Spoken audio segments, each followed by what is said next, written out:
So you don't know much about Bull Durham, do you, Donnie? I was stunned today. Yeah, that's a little bit before my time, man. I was surprised that you got me on that because I know I've seen it, but I just didn't know the names of the characters. Yeah, me and Donnie were texting back and forth, and a long story short, he thought that AI was so strong that it took this generic script information that Donnie wrote and inserted his name and his company name automatically. And I texted back, I said, "That was me, you hayseed." And then I said to you, "I feel like I'm the Crash Davis to your Nuke Lelouch." And Donnie says, "Who are they?" Oh, I was hurt. That is funny, man. You know, Crash Davis actually, there was a guy when I was in middle school. I guess he failed a couple of times, and all I remembered from Crash Davis was he got his license in eighth grade, and somebody made a sign for him outside. So that's where my mind went. But yeah, I need to revisit Bull Durham. In all fairness, I know it's an amazing movie, and I remember liking it as a kid. I just didn't know the characters. Yeah, and for people out there, if there is more than Donnie who haven't seen that movie, Bull Durham, great movie to watch. Of course, Donnie, do not watch it with your girls around. And I would say that to anybody. It's not a kid friendly movie in parts, but I think it's the best baseball movie. And second place would be Field of Dreams, also Costner. I'm not trying to sound like a fanboy, but Bull Durham is just, I quote it, as I told Donnie earlier today, I probably quote that movie at least once a week. It's got all the best lines. I wonder how many people know what you're actually talking about. Hey, I'll just give them one line that I used to have up on a board in an old office, and it said, "Don't think it only hurts the ball club." And that was for reps that would come in and say, "I think I have an idea I think we should." And I would just point at the picture of Crash Davis talking to Nuke Lelouch, which is who he said that to. There's your teaser. Go rent the movie and see it on your own. Hey, Donnie, we're like the new Siskel and Ebert of DIY. It's the Carolina Contractor Show. My name is Eric Smith. I do inside sales and spew lines from movies like Bull Durham for home builders in Wilson and Greenville. Donnie is a general contractor who was unaware of my reference earlier today. He's also the owner of Blanchard Building Company, also the owner of Sure Top Roofing. And what we do on the show is not review movies or talk about it, but pop culture sometimes makes an appearance. But we like to talk about your house, as I used to say, the inside, the outside, the top, the bottom, underneath it, electrical, plumbing, fire pits, barbecuing, appliances, things like that. And we have Donnie on because as a general contractor, he actually knows what he's talking about. So I'm just going to supply the smart ass remarks and some information I might be able to relay. But for the most part, Donnie knows a lot more about houses. The website, thecarolinacontractor.com, is a great place to start. We're putting these things up on YouTube so you can see past episodes in all their glory with the video and audio. If you want to listen to the podcast, you can go to the website and download it there. It's on any of the formats that you prefer it. Delivery vehicles, you might say. Ask the contractor. Do you have a question for Donnie? Again, as a general contractor, he can answer questions you have about your house. Submit them right there. If you have an idea for a show guest or a subject, submit them at that same spot. You can do it there. And man, we put up stuff from past shows and cool pictures or videos and things like that. That's where all our social media is too. So again, the carolinacontractor.com is the website. Now, today's subject, as I just said a second ago, Donnie, you know a lot more about building and construction than I do. I work in a job that supplies the materials, but you know more about actually putting them together like a puzzle and building something that people want to live inside. And so today's subject, I'm going to lean on you for, but we're going to be talking about modular and stick-built building. And you pretty much just do stick-built, right? Yeah, stick build is, in terms of most custom builders, that's all they do is stick built. We don't have the manufacturing capability to build anything modular. So I'm going to start out by saying, of course, I'm going to lean towards stick built. That's perfectly fine, but it means you also know a lot about it. And that's why I'm glad we have you on the show as usual, because you can get that insight. Let's start off with a basic description of each, if you would do that, Donnie. Yep. So stick built construction is what you primarily see with a custom build or even in a track build situation where people are throwing up houses. You know, trusses may be a common part of a track built home, but even still, the majority of the house is stick built. And the definition, there really is no set definition for stick built, but a stick-built home goes piece by piece, and I'll start with the foundation. Of course, that goes brick by brick, and when you get to the floor system, it's joist by joist, stud by stud, and rafter by rafter. So each one of those goes on one at a time, and you basically build it from the ground up. The difference between that and a modular is that most of the components from a modular home are built off-site in a controlled climate atmosphere, and they're built inside. So where you're exposed to the elements with stick build, you're not exposed to the elements with a modular. And there's pros and cons to each, and we'll get into that. But there's most of the people out there, and where I live and where you live in Wilson, stick building is the most common method. When you get towards the bigger cities like Raleigh, which is right between the two of us, you see a lot more modular and track building where they use trusses and several components of the house that are built off site. And what got you into stick built versus modular, or is there never really something you go into modular first? You go into stick built first and maybe decide to do modular? Yeah, I mean, I would think that if you get into modular, if you're going to school to be a contractor, more than likely your curriculum is going to be tailored around stick building because they're going to teach you the pieces and parts of traditional contracting, and modular is not traditional contracting. That's just something that was kind of born out of the manufactured home, and that's the difference between manufactured and modular. Manufactured is more like a double wide, so it's a different process. But I think they took manufactured homes and they just beefed them up, and so they manufactured homes gave way to modular, and maybe that's not fair to say because if I had to give credit to modular homes in any way, shape, or form, it would be that modular homes got their start in the early 1900s. So we had this huge immigrant population coming to America. We had all the soldiers coming home from the First World War, and they needed somewhere to live, and they needed that place fast. Back then they had a lot more kids than we have today. So I know we've talked about in past episodes the Sears catalog house, and that Sears catalog house was the very first modular home. So they built the walls off-site, and of course they had the insulation in the walls. I guess they had insulation back then. A lot of houses I see did not, but any kind of wiring or anything that would go in the walls before the shipping process was all done off-site, and they just shipped those to the job and put those together like a puzzle. So I think that the modular home concept was definitely beneficial to our country as a whole, 100 years ago. Yeah, and we're not here to make any disparaging remarks about modular because it's a very fine way to build a house. We just want to give listeners and those watching us on YouTube an idea of what the differences are. So let's jump into that. There's pros and cons to each, and let's break them down into the two groups. And again, I'm so glad that I have you here because you're going to be able to talk about it with much more authority than I can. Let's start with stick-built homes. Give me some of the advantages of those, Donnie. Hey, before I get into this, don't sell yourself short, man. I know you say that I know all this stuff, but you've come a long way. We've been doing the show for 5 years, and now you're in building supply, and I think you knew a lot before you went into building supply. So I know that's you over there being modest, but to everybody listening, Eric's got his ducks in a row when it comes to construction. I think, matter of fact, you might be able to build a house.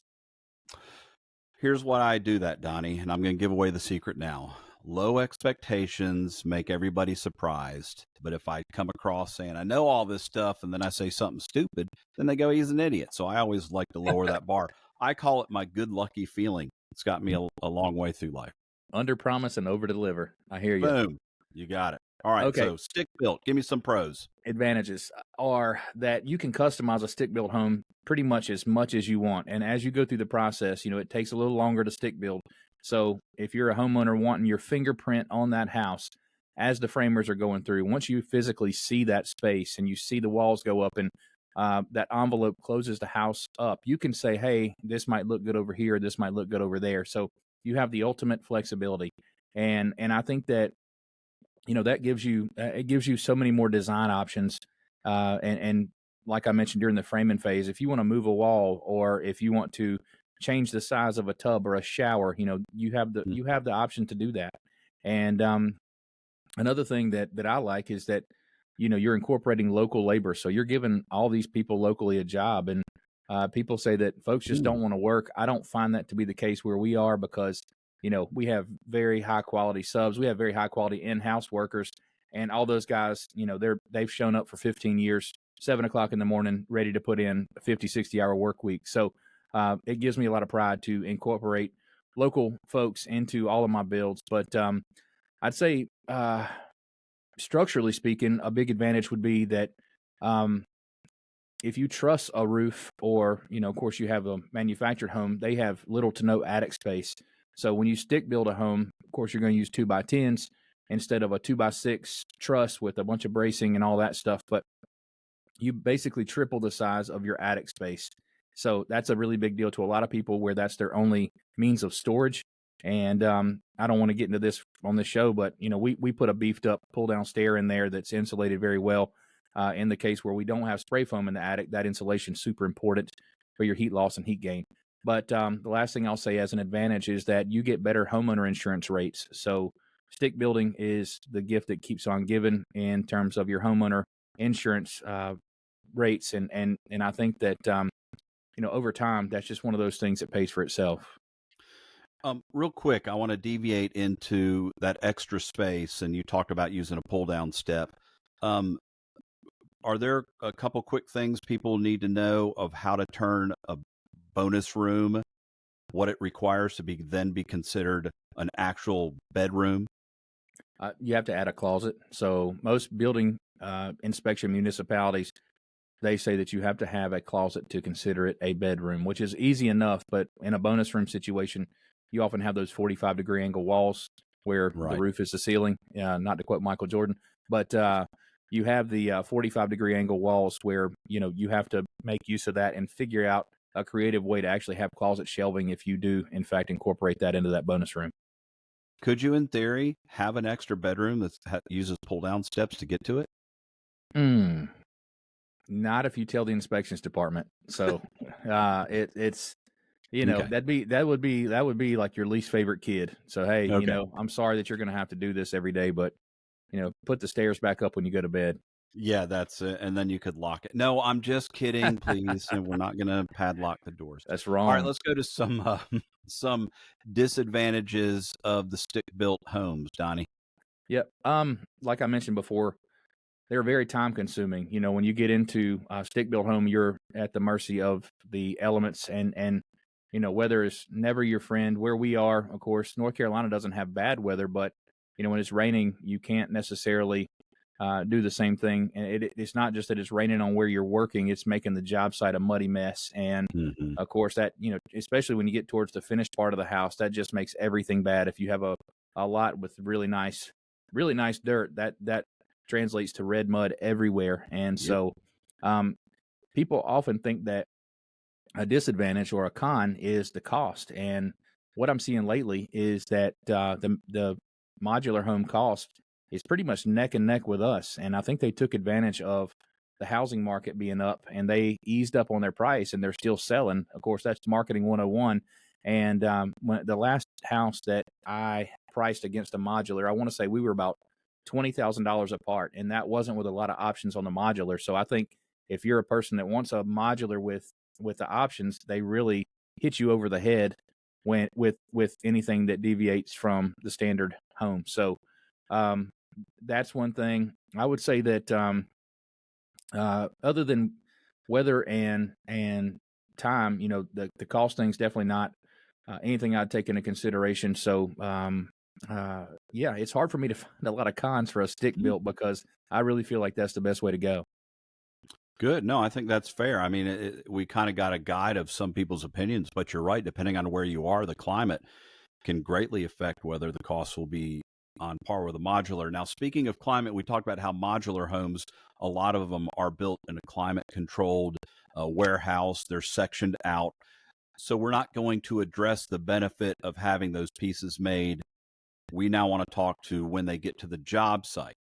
So can you give me some advantages of picking a modular home? It's now at the job site. Yeah. Well, it's funny you say that about the transportation and getting it to the job site. What I mentioned about the weather, they say, well, weather doesn't affect a modular install, but try pulling half of a house on a tractor trailer up there. You've got a crane. He has to mobilize and stabilize, and you've got to get half of a house or whatever, if it's in 4 quarters, there's a lot of weight involved is what I'm trying to say. And if you have bad weather, you can't just pull all those expensive machines up there because you're paying those a pretty penny by the hour and expect them to do what they need to do around the weather. Or if you're the location you're taking that. I mean, if you're taking half of a house, you want it up in the mountains or even out the beach, or there's narrow bridges. I forgot about the transportation part. Yeah, that can, and that's going to add to the cost if you've got a tricky move, right? Absolutely. Yeah. And, Okay. they're going to charge you for it. I mean, that's the one thing you're not dealing with a GC with a modular. So you're dealing with a company and, somebody's probably got a general contractor license up the chain somewhere, but you're dealing with a project manager. And when they go out and see your site, they're going to incorporate, I mean, they have to pay the trucking company. They have to pay the crane guy to mobilize. So, they're going to cover their rear end, and that cost is just going to get passed on to you as the homeowner. All right. So again, we're not trying to badmouth them. There's got to be some advantages to modular. I just can't help it. Okay. Advantages. One. It is faster. So where it may take us anywhere from, 7, 8, 9 months to build a house, and on these larger ones, it takes over a year. And somebody's building 5,000 square foot house. There's just no way realistically, because each trade takes a lot longer. And we've talked about subcontractor shortages. It's not necessarily there's a shortage on subcontractors. It's that they can't find good help. So if they a task that would have taken 2 weeks 5, 10 years ago, that's going to take them 3 weeks because they just don't have the folks and the owners of the business. I'm seeing them having to get their hands dirty again, and they're getting back involved. There's 60, 65-year-old guys who are having to train new people because, they can't find qualified help. But anyway, I keep getting off on tangents, but modular homes are definitely faster. I'd say 3 to 4 or 5 months versus double that for what we can offer. And I think that's fair. yeah, and quality control would be the other thing, because if they're built in a climate controlled atmosphere, I mean, nothing gets wet, nothing's exposed to the weather, and that wall from the outside all the way to the inside, drywall, paint, and trim, it's all, or for the most part, it's all site ready when it leaves that factory. So that's pretty much all I can think of, Eric. No, that's fair. Two things. Now we got part of the disadvantage is transportation costs. Some people say that that's an advantage. It just depends on where you're going. I do think, though, and would you agree that the perception is that modular is lower quality? Is that a fair assumption, or is that not fair anymore? That's a tough question to answer, but I'm going to put it out there. And if anybody has a modular home, I'm not picking on you, because you probably had, up until the last couple of years when house prices shot up, you probably had significant savings for going with a modular. But I'll just say that modular homes, I think there's about 120, 130 modular home facilities in the country. And I read a funny fact that 25 of those are in Texas. So I guess expect to see a lot more modular there, but big state. So that's fair. Anybody who's cranking out houses to the tune of, 130 manufacturing plants that are spread out across all 50 states, they're going to have deals with window companies. They're going to have deals with drywall companies, insulation companies, even right down to the electrical wire. So they're not stupid. They're going to put the projected amount of houses that they think they can build in a year out there, and they're gonna say, hey, window company A, B, and C, I know you have all the same R value, you meet the same energy code. How cheap can you go? If you want to sell this many windows this year, who can have the best price? And so I see the trickle down from that is that they are going to get the cheapest window to meet the minimum energy code. And I'll get into this in a moment because I experienced this personally, but they're going to have the cheapest product that meets the lowest code standard possible. And so, yeah, I don't think that the misconception is wrong. I think that the misconception is people who've lived in modular homes, and they've said, hey, we had issues with our windows. Hey, we had issues with our siding, or whatever the case may be. So I think that people who say, hey, this is not as good as a custom, they're right. And me as a custom builder, the opposite of what I just said is I do my homework on the best products available, and we don't always go with the cheapest product because we've seen over the course of 20 years. By the way, this is our 20-year anniversary for Blanchard Building Company. So Yeah, but over 20 years time, we've seen things hold up or we've seen things break down. And of course, if something doesn't pass the test, we don't ever use it again. So my goal is, if a homeowner calls me back, is just to say hello. So it's definitely a difference in material standards for custom built, stick built versus the modular folks. Well, I do agree because with a modular, you're basically assembling A to B and B to C. And if something happens that you're having trouble with that, you're going to hammer it together. You're going to find a way. We're going to Yeah. make A connect to B. We don't have the ability to make big adjustments or even small adjustments like you would on a stick build or a custom. And I want to be careful on custom because it always makes it sound like it's exorbitantly expensive when we're just talking a general stick build.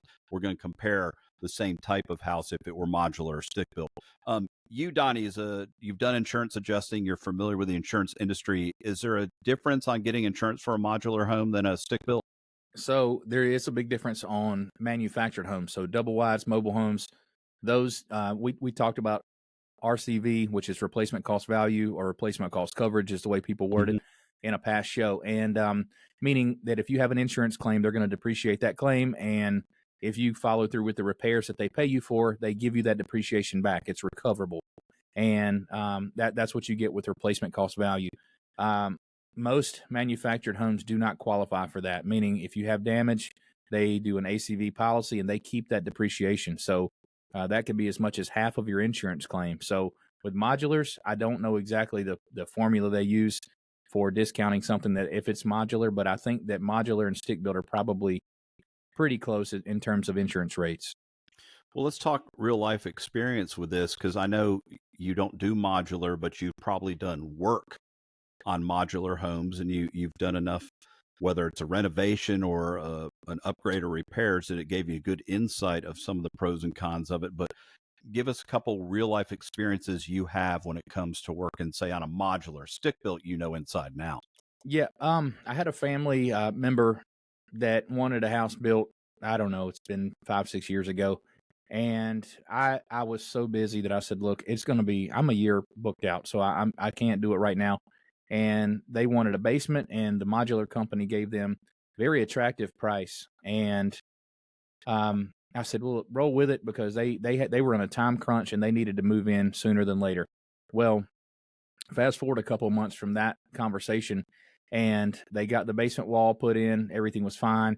I was kind of, just subtly sticking my nose in the bill just to make sure that everything was okay. And they come back to me and say that the modular company won't finish the second floor, that we have to hire a contractor to do that. And I said, well, okay, I can take that on. So if they get the house in place, I'll fall in behind them. And hate to admit this, but curiosity was killing me. I wanted to see what they were made of and how they really did this. And the overall product wasn't terrible. And I'll say that when they set the house, they cracked the basement wall. That was number one. So we had to come in there, lots of hassles with engineering. The response is what I was looking for. So I wanted the modular company to say, hey, we will fix this no matter what, heck or high water. We're going to make sure you're happy. And you just don't have that element with modular. They're cranking out. They're a numbers game over there. So they're cranking out as many potential houses as they can. And Right. that when it came to something that was a real issue, a cracked basement wall, anything subgrade with a crack in it's not okay. So, and I was surprised by the attention that they gave the homeowners. But like I mentioned earlier in the show, they don't have a dedicated general contractor on the job. That the accountability just is not the same. So, they get the house set, homeowner moves in. I come in to do the renovation of the second floor, which was basically wiring, insulation, drywall paint, trim, and flooring. And I noticed that the windows that they had, they didn't meet the energy code had just changed that year, and the windows that were in the modular, I'm sorry, they didn't meet the current energy code. But of course, the inspections department didn't call that out, so I don't know if they're in cahoots or what have you. But it was problem after problem, and when they claim that everything is very precise because it's in a climate controlled atmosphere, they're not bad at marketing is what I'll say to that, because they know Right. what to say that appeals to the average person. But every wall was at a square. I had to do so much framing, shimming, trimming, and it was so much work that I'd never expected it, because I thought I was coming into this laser precise, everything square, plumb, level, and it was not that at all. One other thing that we ran into is that the dormer windows were so close to the roof line that when it snowed, I think they got 10 inches of snow that year, and there was snow up past the bottom of the window. So of course the snow melts, the water's trying to seep in the windows, and that's just one of those things where you got to live with it, because what are you going to do? You could change the windows out and all that, but you're looking at a repair that's measured in thousands versus hundreds to remedy that situation. So, personally speaking, did not have a good experience when I encountered my first modular. Now, there's one other thing we need to consider when you're having a stick build or a modular decision to make is down the road. We like to think forever home is our first home. For a lot of people, they realize going in it's a starter home. Most important thing when you start off with a small house and you start a family and you need more room is you got to sell what you're in. I'm just going to make a gut assumption here. Reselling a modular, the return on your investment, your ROI, is not nearly as good as a stick build. Well, I think that is dependent on the market and the area, because I have seen modulars sell for more than I ever thought that they would. And that's because, there's obviously a housing shortage. When you see the apartments fill up and their max capacity on a big apartment building, then somebody with a decent house with a little bit of land is far more attractive than living with your neighbor 10 feet away. So I'd say that up until the value of the houses jumped up and everybody's moving to North Carolina, that was definitely the case. And, as a matter of fact, I think we did a show similar to this several years ago.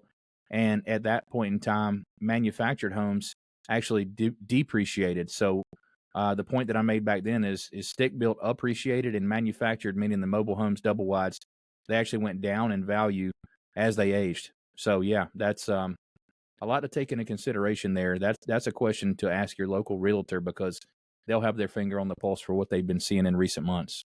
Gotcha. Okay. So modern times that may have changed. If the housing issue wasn't what it is today, Yeah. that might change. I don't know if we address this, Donnie, about modular homes, though. There's one thing that a buyer has to do. You can go to a modular home retail and say, "Ooh, we like this one. We like these amenities and everything." And then they're going to say, we talked about delivery, but they're going to say, "Where's your address?" And you're going to be, "What do you mean our address?" Yeah, you got to have that. Don't you have to do like your own driveway and even septic or well water if you need that? That's on you, the buyer's responsibility, right? Yep, I probably should have mentioned that before when you ask about misconceptions for modular, but that's probably the biggest one, because people don't realize that they'll give you a foundation plan, but they expect you to put your own foundation in, meaning you have to have a footing contractor, you have to line up your foundation contractor. When the house comes into play and is actually set on site, you have to have a plumbing, mechanical, and electrical contractor. So PME that we always Yep. preach about, all three of those guys have to come in just to hook everything up. And I do believe, from a liability standpoint, that they stray from offering those folks. So the modular folks that I've had any kind of interaction with say, "Hey, if you got a plumber, call your guy," or what have you, because they don't want something to go south with the plumbing, mechanical, or electrical guys, and then that fall on them. Another thing, like you mentioned, the driveway, that's a big deal. Can you get a driveway and driveway pipe in there? Your well and your septic, the cost of the well and the septic is going to be exactly the same, whether you're stick building or you have a modular. And another fine tune point is that where we include appliances in our allowances. So we'll put the range in for you. We'll put the microwave in for you, because we wire for all those. Those wires can't just be hanging out Sure. of the walls with the wire nuts on them. So we have to put all that in, and the modular companies often put that on the homeowner. So that's an extra cost you have to absorb that they're not always upfront about. And Donnie, not to put you on the spot, but this is something the homeowners who have to do the driveway and the land don't realize. You're putting in the drainage pipe, the big concrete pipe. Mm-hmm. When you're getting near the street to do that, can you do that, Donnie, or do you have to call somebody to put it in? You absolutely have to call somebody. You have to call underground locate folks, and you have to clear it with the municipality. So oftentimes you have to go through planning, zoning, and with septic and well, you got to go through environmental health, and that's a lot of legwork. That if you have a dedicated general contractor, they do all that stuff for you, and they fill out all the paperwork. You have to pay the fee, and that should be expected, but at the same time, the modular folks really make you play contractor probably Mhm. a lot more than you're comfortable with. And if you're getting near the highway with your driveway or your building and you have to put in special drainage, you got to get the DOT involved because your contractor can't arbitrarily mess around too close to state roads. So now you got Exactly. another government entity to get involved, and that doesn't make it fun. So, Donnie, let's wrap it up. In a nutshell, we know where you stand. You're a stick builder. But in a nutshell, what are some of the things you need to consider then if you're going to get stick built versus modular? I guess really we got to focus on modular. Right. Timing is really the only thing I can think about. That the only area that they can get me on, and I will willfully let go, is that they can get you in there faster than I can. And the pricing got so close here recently that they can't beat me on price like they used to. And I would say that if you want your own fingerprint of a house, then a custom builder is definitely a better option. And options galore throughout the house. And if you want to change things, and I have some wonderful homeowners right now, but my God, we change things every week. And I go with the flow. I don't really get upset about change orders because I understand that is the position that I've selected to be in. I've chosen to be a custom builder, and that word Sure. custom is just that. So if you're gonna make changes, and I'm not the kind of guy, maybe I shouldn't put this out there on the air, but unless it's a major change, I don't charge for change orders. If it's a phone call and a few emails and maybe different materials delivered instead of what we planned on originally, I think it's part of the relationship aspect that you just roll with that, keep your homeowner happy, and I think that will lead to a lot of business down the road. So that's our take on it. And if you can wait an extra few months, I think that you get a much better product. I would look at it this way. You're in the framing process and you go as the home buyer, man, I would have loved to have had a bay window on the end of this house. You can go to your contractor and say, hey, man, we're still at framing. Is this possible? Versus a modular. Sorry, you've already picked your house. You're going to have Yep. to stick with the one you got. Maybe you can call a Donnie Blanchard type to come in and put one in later, but nah, there's no change orders on this unless you want to buy a whole brand new unit. A lot of elements are similar to track building with that. A track build, they try to, I guess they make it look like they're stick building, but they use a lot of trusses, they use a lot of stuff built off site. And in the very beginning, before you can actually step foot in that house, you have to make a lot of those decisions up front, which is wonderful for the builder because he has a blueprint for start to finish, and he doesn't have to flex or bend for you. But track building and or modular homes, they share a lot of similarities in that aspect. So I like I mentioned before, you're getting a qualified GC, and you're getting somebody to hold your hand through the process, and who's going to do a lot of the legwork for you.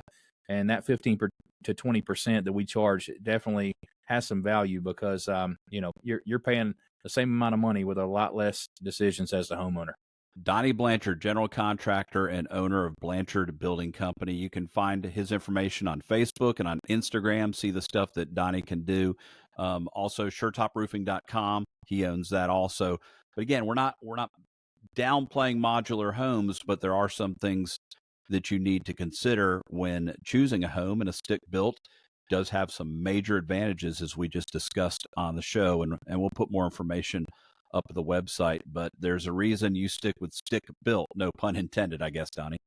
There you go. Yep. All right, we thank you for tuning in and hope this gave you some inside information on the differences between stick built and modular homes, because there are some big differences. And again, cost isn't the advantage like it used to be for a modular home. You can pay just as much for that as you can a stick build and a custom home.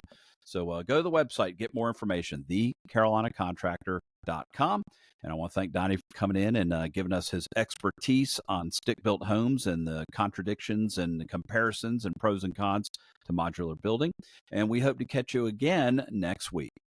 Have a great day, everybody.